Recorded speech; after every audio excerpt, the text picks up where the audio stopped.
हिंदू धर्म रे पूजा विधि संपूर्ण नियारा भगवान को आशीर्वाद प्राप्ति पाई विभिन्न रीतिनीति सह एहाकू संपन्न करा जाए।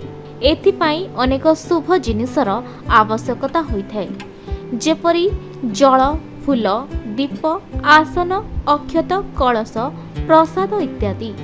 तेबे भारतीय संस्कृतिर पूजा विधि रे एभली किछि जिनिसर आवश्यकता रहिछि जाहाकू पूजारे सामिल न कले पूजा अधा एवं व्यर्थ रही जाए बोली मान्यता रहिछि। कहा जाए कलश व्यतीत कौनसी मंगल कार्य आरंभ होई न थाए।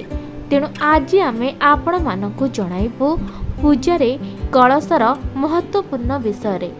पूजारे कलश को समस्त ब्रह्मांडर प्रतीक रूपे ग्रहण करा जाए, कारण ब्रह्मांड व पृथ्वीर आकार कलश परि गोल। एही कलश समस्त सृष्टिर समावेश अटे। एथिरे समस्त देवादेवी, नदी, पर्वत आदि भरी रही थाए। कलश स्थापना करिवार एक विधि रहिछि। कलश को पूजा स्थान रे ऐशन्य कोण रे स्थापना करा जाए।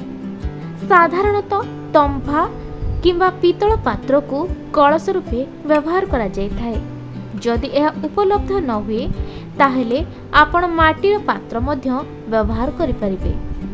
कलश को भूमि उपरे रखिबा अनुचित, तेणु एहाकू रखिबा पूर्वरु भूमि को शुद्ध करबा आवश्यक।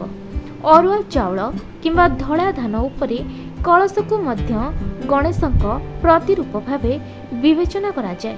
तेणु समस्त पूजारे कलश पूजा करबा द्वारा देवी देवता प्रसन्न होइथांती, जहा द्वारा पूजा संपूर्ण एवं आपणकर मंगल होइथाए।